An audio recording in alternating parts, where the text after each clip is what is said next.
I am happy here to welcome Sri P.J. Kurian ji, Sri Anto Anthony ji, Sri Satish Kochuparambil ji, Sri P. Madhu ji, Sri Varghese Mameni ji, Sri K. Abdul Rahman ji, Sri Shivadasan Nair ji, Srimati Sarala Devi ji, and Sri Mohan Raj ji to this meeting, and to all my colleagues over here on stage, all my brothers and sisters. I was flying over here in the helicopter and then driving to the public meeting, and I want to say what a beautiful place this is. Very beautiful. And I am very, very happy to be here today. Always coming to Kerala is always a joy. Even more so now because for the last 5 years, my brother has made it his second home.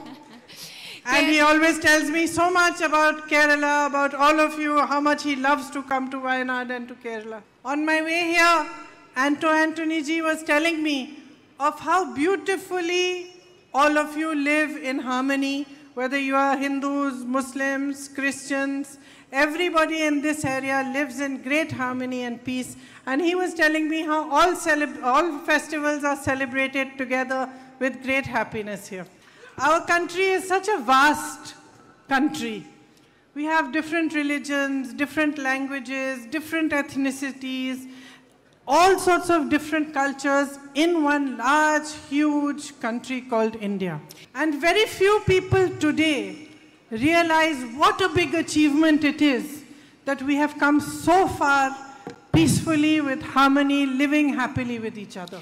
And even less people realize that the single biggest thing that has kept us together and that has ensured steady progress for our country, that differentiated us from all the other countries around our region like Pakistan, Bangladesh, was the fact that we are a democratic country.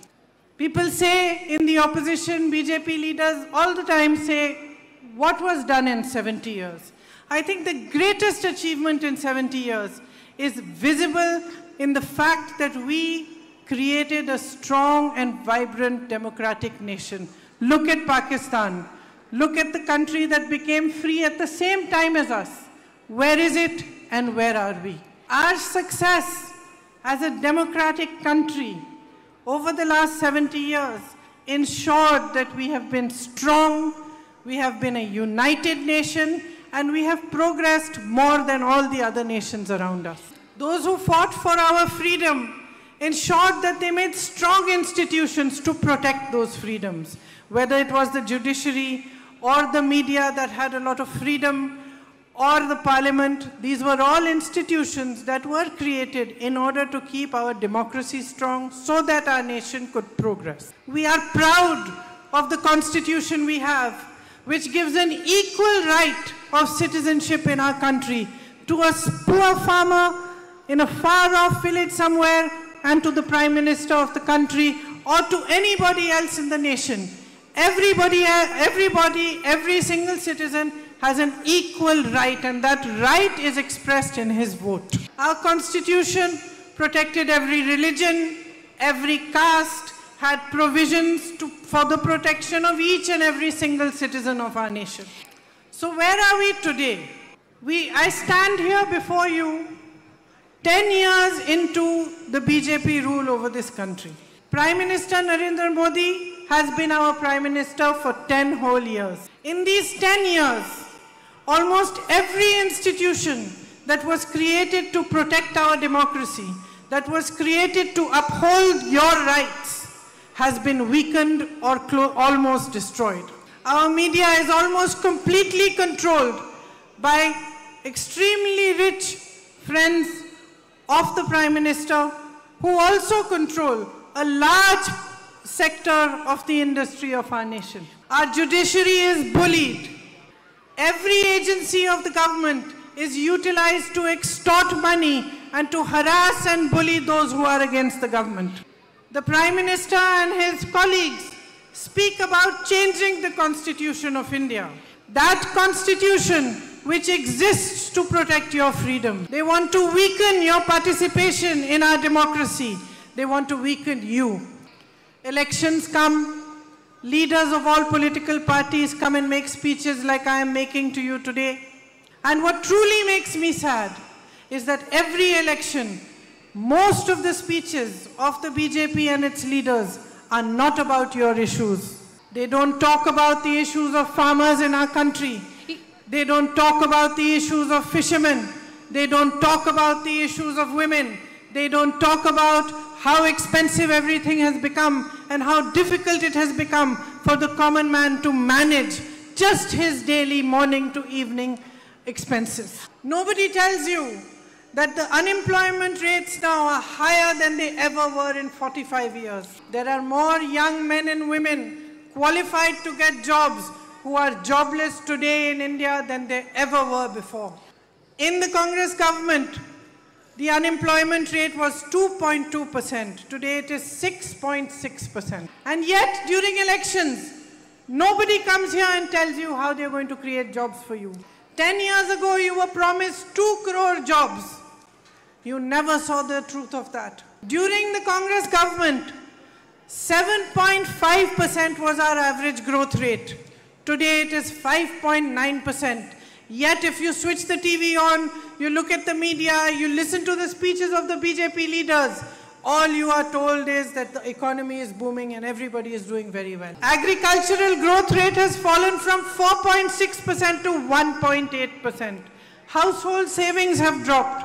The debt on the country has gone from 55 lakh crore rupees to 205 lakh crore rupees. So life is difficult for you.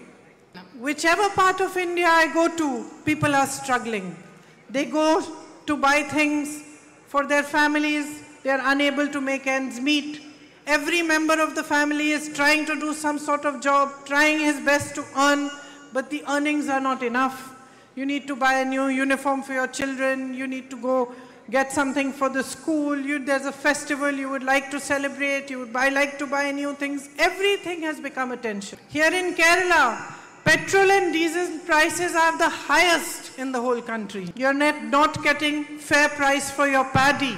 Fishermen are struggling with no support from the center or the state. And 1 in 3 young men and women are unemployed in Kerala. On top of that, you have a state government in which all the jobs go to party workers and the average person never sees the light of a job. I know that you have the highest NRI population in this area, and that so many of you send members of your family outside the country. They work hard, they send you money, they send you support, but at the end, this is their motherland.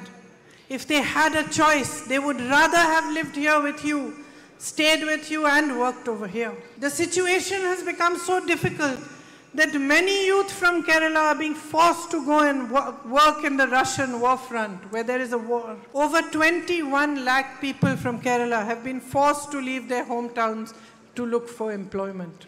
And yet, whether it is the Chief Minister or it is the BJP government at the center, they are silent on these issues. You know, like in a football match, when you have a compromised player, you can't win the match. In the same way, your CM is compromised. He only attacks my brother and the Congress party. He never attacks the BJP. Have you ever thought about it? His name came up in so many scams, Life Mission and Gold Scam and so many scams. But how come Mr. Narendra Modi's government, the BJP government, never put cases on him, never did any raids on him, no action has been taken on him? Kerala BJP president was caught with crores during the election. No action was taken on him. One man walked from Kanyakumari to Kashmir to beg this country to unite, to show you the way that was the way of Gandhiji, the way of peace, the way of harmony, the way of progress. He spoke to you. He mingled with you. He asked you what your problems are. He understood the greatest suffering today is being caused by unemployment and price rise. He spoke about these issues and he continues to speak about these issues. This man raises his voice against injustice. He stands for the truth. He fights for the truth. He fights for democracy. And the Chief Minister of Kerala only attacks this one. So my friends, with all the problems that you are facing, the difficulties in your daily life, the rising unemployment, the rising prices, all these immense problems my fishermen brothers and sisters are also facing here. Do you not expect that your Chief Minister and the Prime Minister should be addressing these problems? When there is violence against women, which you know that we women are facing across the nation, not only the central government in the BJP, but your state government also protects the culprits instead of punishing them. In Kerala, you saw this in Vallayar, Pallatai, and Vandiperiyar cases. The whole country watched when a soldier's wife was paraded in front of the whole country in Manipur and molested, and the government turned its back on her. The rapists of Bilkis Bano were released and welcomed with garlands by BJP workers. The perpetrators of rapes and murders in places like Hathras and Unnao were protected by the BJP. And even our women Olympic wrestlers, when they complained that they had been molested and they protested on the streets of Delhi for days just asking for justice, their voices went unheard. Modi ji's house is just a few kilometers away. He invited them for tea when they won gold medals. He participated in their victory, but when they were in pain, when they asked for justice, he refused to even speak to them. So I think in this election, there are two main issues on which you need to think very deeply before you cast your vote. The first and most important one is what I was talking about before, is that we are now in a fight to protect the democracy of our country. Today you are not only voting for Sri Anthony, you are not only voting for the Congress party. Today when you cast your vote, you are voting for the democracy of this country, to save it. You are voting to protect that constitution which has given you the right to vote. You are voting to protect the harmony with which you are living and you can progress. You are voting to protect the institutions that give you justice when you are in pain. You are voting to uphold everything that our forefathers fought for. Our freedom movement fought for. Mahatma Gandhi fought for. So the first and most important issue is that you are not voting only for yourself, only for your constituency, only for your state. You are actually going to cast this vote in the name of everything that India has stood for until today. Now the second thing that is the most important is that you need to redirect the focus of Indian politics towards issues that matter to you. You need to force every politician, whichever party he or she belongs to come here on this stage and tell you what are they going to do for you. How are they going to help you face rising prices? How are they going to help you get employment? How are they going to help the women of India to stand up on their own feet? You need to ask hard questions and you need to compel them to give you answers. That's why in this election, the Congress party... Sweet. Come here, come here. Come here. Come with me here. Come on. Bring him here. We'll ask him. Yeah, tell him to come. Come here. Carefully. What is his name? What is Mone perenda.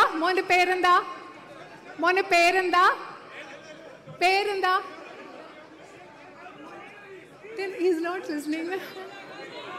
Come.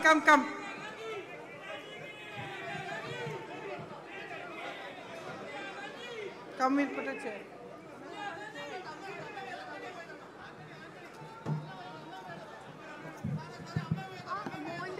Come, sit. ആ കുഞ്ഞിന്റെ പേരെന്താന്നറിയോ? He's got his own chair. പേരെന്താ? Ma'am, he's Anthony. Okay. He's Anthony. Sorry, small interruption. ചെറിയൊരു തടസ്സം, ചെറിയൊരു ഇടവേള, ക്ഷമിക്കണം.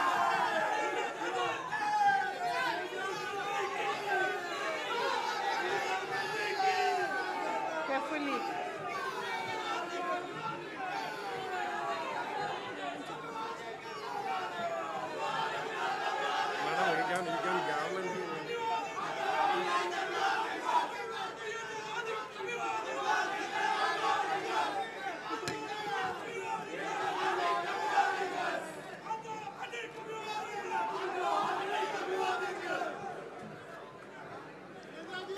minutes, 2 minutes.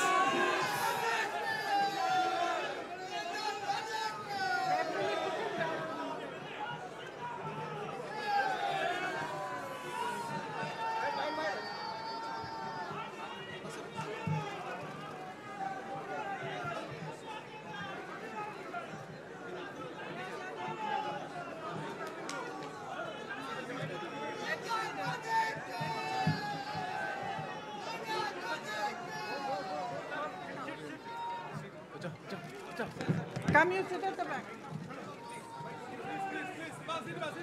He's getting. Please sit down.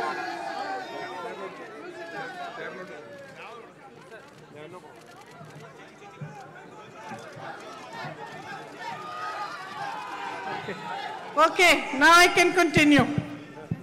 ഞാനിപ്പോൾ തുടർന്ന് സംസാരിക്കാം. Thank you.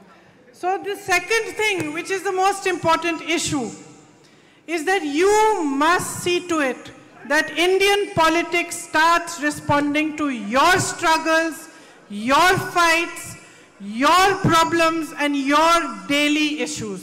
This is why in this election, the Congress party has taken out a very elaborate manifesto in which we have said that we will give you certain guarantees. So, I would like to read out to you some of the guarantees that will help you to face the issues that you are facing today. The Congress party guarantees that rubber will be given agricultural status. We will make cooperative banks specially for fishermen. And in order to financially support the fishermen community, you will be given ID cards and credit cards. Special diesel subsidy and insurance cover will be given to all fishermen. And you will have insurance cover for your fishing boats also. All across the country, yes, all across the country, we will make MSP a law. Today, the central government has 30 lakh vacant jobs. We will fill these vacancies when we come to power. For my young friends, we are coming up with an apprenticeship program so that your first job is guaranteed and you get at least 1 lakh rupees after you finish your studies. To the eldest woman in every family, we guarantee 1 lakh rupees per year. This is to help you face, because we know that women carry the brunt of rising prices. We know how difficult it is for you. And this is for you to help you face the difficulties that are before you. Where there was a Congress government in Rajasthan, we had a successful health insurance program which provided up to 25 lakh rupees of health services for free. We intend to have such a program all across India so that you can benefit from this health insurance and good, strong health services. We will take action to address the problem in Manipur and the violence in Manipur. And we will scrap the CAA law. Education loans, there will be a waiver for education loans. And that should help young people, young men and women to finish and complete their studies. In addition to this, there will be a 5,000 crore startup fund that will help you if young people want to start their own business. That fund will be specially for them. So my friends, my sisters and brothers, as I said, the two most important things when you go to vote are for you to think about where our country is heading, to think about how your vote is going to contribute to protect our democracy, to protect our constitution, and to protect your rights and reservations. And the second is that you focus on yourselves. Not on any political party, not on any leader, on yourselves. How is your life going to improve when you cast your vote? If you are going to give your vote to a party that only distracts you, that only spreads divisiveness between you, that only creates social problems between you, then you are not going to progress. If you want to vote for progress, you want to vote for the unity of this country, and most importantly, you want to vote for a bright future for your children, then your vote must go to the Congress party and the UDF. Because as I said, this election must be an election about you, the people of India. This election must be an election about the democracy of India, about the constitution of India, and about the future of this great nation for whom so many have laid down their life. So, you know, there are times in our lives as a nation, as a people, when we need to look beyond ourselves and think of the country that has given us life, that has given us hope, and that has given us sustenance. And this is one of those times. It is one of those rare times in the history of our country where we need to stand up and make our vote count for the right things. Where we need to choose truth over lies. Where we need to choose honesty over greed. Where we need to choose unity over divisiveness. And where we need to choose India first and foremost. You're a better speaker than me. So you have all listened to me very carefully, and I'm very grateful to you because you've come from far off and you've sat here and listened to my words. I hope that you absorb them and you think about them deeply when you go to vote. Because as I said, this election is about bigger things. It is about you. It is about India. And we all need to stand up today for what is right. Thank you very much for all your good wishes and for all your support. Jai Hind. നിങ്ങൾ എല്ലാവരും പലയിടത്ത് നിന്ന് വന്ന് എന്നെ ശ്രദ്ധാപൂർവ്വം കേട്ടു. ഞാൻ ആഗ്രഹിക്കുന്നു നിങ്ങൾ വോട്ട് ചെയ്യാൻ പോകുമ്പോൾ ഞാൻ പറഞ്ഞത് നിങ്ങളുടെ മനസ്സിലുണ്ടാവുമെന്ന്. മറ്റെല്ലാത്തിലും ഉപരിയായി നമ്മളെക്കാളും ഉപരി നമ്മൾ ഈ രാജ്യത്തെക്കുറിച്ച് ചിന്തിക്കണം. നിങ്ങളുടെ എല്ലാ ആശംസകൾക്കും നന്ദി. Thank you. നന്ദി, നമസ്കാരം. ജയ് ഹിന്ദ്.